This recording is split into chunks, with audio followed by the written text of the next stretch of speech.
തൻ്റെ കണ്ണിന് മുൻപിൽ കണ്ട കാഴ്ച കണ്ട് വിശ്വസിക്കാൻ സാധിക്കാതെ സംവൃത നിന്നു. താനേറെ സ്നേഹിച്ച ഭർത്താവും അയാൾ സഹോദരിയെ പോലെ കാണേണ്ട ഏട്ടത്തിയമ്മയും വിവസ്ത്രരായി.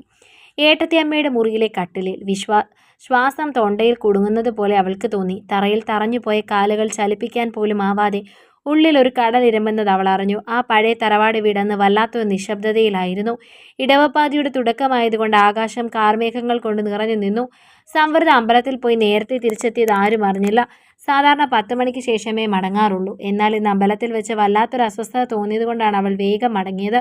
ഉമ്മറവാതിൽ ചാരിയിട്ടേ ഉണ്ടായിരുന്നുള്ളൂ. ഉള്ളിലേക്ക് കടക്കുമ്പോൾ വീടിനകത്ത് അസാധാരണമായ ഒരു നിശബ്ദതയുണ്ടെന്ന് അവൾക്ക് തോന്നി. മെല്ലെ നടന്ന് അകത്തേക്ക് കയറിയ സംവൃതയുടെ കാതുകളിൽ ഏട്ടത്തിയമ്മ ശ്രീകലയുടെ മുറിയിൽ നിന്നുമുള്ള മന്ദഹാസവും അടക്കി പിടിച്ച വർത്തമാനവും പതിഞ്ഞു. അത് അവരുടെ മുറിയിൽ നിന്നാണ് എന്ന് അവൾക്ക് തോന്നി. ആ കതക് പാതി തുറന്ന് കിടക്കുകയായിരുന്നു. അവർ ഫോണിലല്ല സംസാരിക്കുന്നത് എന്ന് മനസ്സിലായപ്പോൾ കൗതുകത്തോടെയും അല്പം സംശയത്തോടെയും സംവൃത അങ്ങോട്ടേക്ക് നോക്കി. അടുത്ത നിമിഷം അവളുടെ ലോകം തന്നെ തകിടം മറിഞ്ഞു. തൻ്റെ കണ്ണിന് മുന്നിൽ കണ്ട കാഴ്ച വിശ്വസിക്കാനാവാതെ അവൾ തറഞ്ഞു നിന്നു. താൻ പ്രാണനേക്കാൾ ഏറെ സ്നേഹിച്ച ഭർത്താവ് നിതിനും അയാൾ സ്വന്തം സഹോദരിയെപ്പോലെ കാണേണ്ട ഏട്ടത്തി ശ്രീകലയും വിവസ്ത്രരായി കട്ടിലിൽ. ശ്വാസം തൊണ്ടയിൽ കുടുങ്ങുന്നത് പോലെ അവൾക്ക് തോന്നി. തറയിൽ തറഞ്ഞുപോയ കാലുകൾ ചലിപ്പിക്കാൻ പോലും ആവാതെ ഉള്ളിൽ ഒരു കടലിരമ്പുന്നത് അവൾ അറിഞ്ഞു.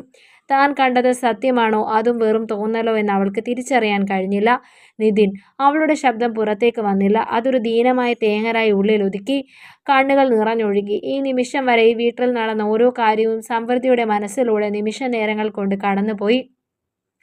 2 വർഷം മുൻപാണ് സംവൃത ഈ വീട്ടിലേക്ക് വലതുകാൽ വെച്ച് കയറി വരുന്നത്. നിതിനെ വിവാഹം കഴിക്കുമ്പോൾ അവൾ ഒത്തിരി സ്വപ്നങ്ങൾ നെയ്തിരുന്നു. നിതിൻ്റെ ജ്യേഷ്ഠൻ മനോജ് ഗൾഫിലാണ്. അതുകൊണ്ട് തന്നെ വീട്ടിൽ ശ്രീകലയും അവരുടെ മകനും പിന്നെ നിതിനും സംവൃതയും മാത്രമായിരുന്നു ആ വീട്ടിൽ സ്ഥിരമായി താമസിക്കേണ്ടത്. നിതിൻ്റെയും മനോജിൻ്റെയും അച്ഛൻ്റെയും അമ്മയുടെയും അവരുടെ ചെറുപ്പത്തിൽ തന്നെ മരണപ്പെട്ടിരുന്നു. പിന്നെ വളർത്തിയതൊരു അമ്മൂമ്മയാണ്. അവരും അടുത്ത കാലത്ത് മരണപ്പെട്ടു. നിതിൻ്റെ കല്യാണത്തിന് മുന്നിൽ നിന്നത് ഏട്ടത്തിയും ഏട്ടനുമായിരുന്നു. തുടക്കത്തിലെ ശ്രീകലയോട് സംവൃതയ്ക്ക് വലിയ ബഹുമാനമായിരുന്നു. നമ്മുടെ കുടുംബത്തെ പിടിച്ചു നിർത്തുന്നത് ഏട്ടത്തിയാണെന്നായിരുന്നു നിതിൻ്റെ പക്ഷം. ഗൾഫിൽ പണിയെടുക്കുന്ന മനോജേട്ടനോടുള്ള വലിയ സഹതാപവും കുടുംബത്തോടുള്ള അളവറ്റ സ്നേഹവും അഭിനയിക്കുന്നതിൽ ശ്രീകല മിടുക്കിയായിരുന്നു. പക്ഷേ കാലക്രമേണ സംവൃത ചില കാര്യങ്ങൾ ശ്രദ്ധിച്ചു തുടങ്ങി. താനും നിതിനും സംസാരിച്ചു കൊണ്ടിരിക്കുമ്പോൾ ശ്രീകല ഇടയ്ക്ക് കയറി വരും. ആവശ്യമില്ലാത്ത കാര്യങ്ങളിൽ പോലും അഭിപ്രായം പറയും. ശ്രീകല ഏട്ടത്തി നമ്മുടെ കാര്യങ്ങളിൽ അനാവശ്യമായി ഇടപെടുന്നുണ്ട് നിതിൻ. എനിക്കത് ഇഷ്ടപ്പെടുന്നില്ല എന്ന് പലതവണ സംവൃത തുറന്നു പറഞ്ഞിട്ടുണ്ട്. പക്ഷെ അന്നൊക്കെ നിതിൻ അവളെ പുച്ഛിച്ചു തള്ളുകയായിരുന്നു. നിനക്കെന്താ ഏട്ടത്തിയോട് കുശുമ്പാണോ സംവൃതേ? പാവം ശ്രീകല ഏട്ടത്തിക്ക് മനോജേട്ടൻ്റെ കൂടെ ഇല്ലാത്തതിൽ വിഷമമുണ്ട്. ഈ വീട്ടിൽ അവർക്ക് കൂട്ടായിട്ട് നമ്മളല്ലേ ഉള്ളൂ.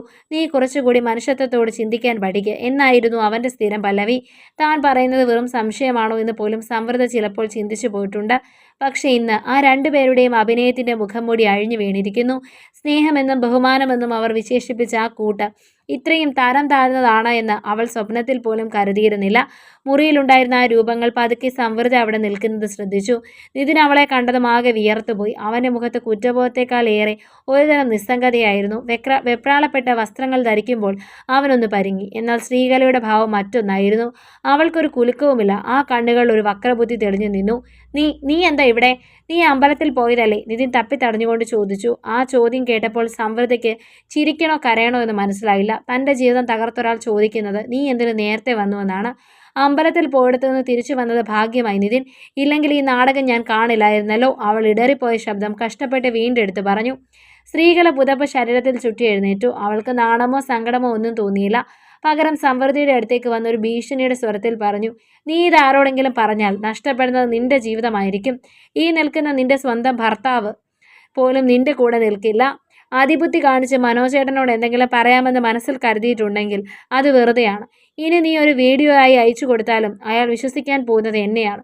കാരണം ഈ കുടുംബത്തിലെ ലക്ഷ്മിയാണ് ഞാനെന്നാണ് അയാളുടെ വിചാരം. അഹങ്കാരത്തോടെ ശ്രീകല പറഞ്ഞു. എന്നാൽ അതിന് സംവൃത മറുപടി പറഞ്ഞില്ല. വാക്കുകൾക്ക് അവിടെ പ്രസക്തിയില്ലെന്ന് അവൾക്ക് തോന്നി. അവളുടെ ഉള്ളിലെ സങ്കടം പതുക്കെ പകയുടെ കനലായി മാറി. അവളുടെ നിസ്സഹായാവസ്ഥ ദേഷ്യത്തിന് വഴിമാറി. നിശബ്ദയായി അവൾ തൻ്റെ മുറിയിലേക്ക് നടന്നു.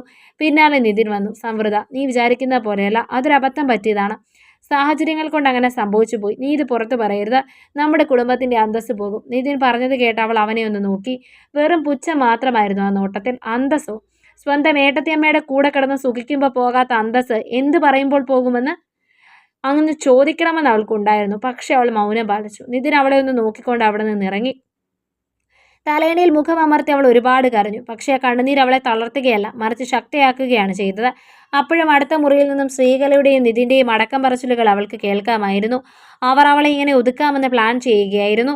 അല്പനേരം കഴിഞ്ഞപ്പോൾ സമൃദ്ധിയുടെ മനസ്സൊരു കല്ലുപോലെ ഉറച്ചിരുന്നു. അമ്പലത്തിൽ നിന്ന് വന്നപ്പോൾ കിട്ടിയ നടുക്കത്തിൽ താൻ അറിയാതെ ഫോണിൽ പകർത്തിയ ദൃശ്യങ്ങൾ അവൾ ഒന്നുകൂടി നോക്കി.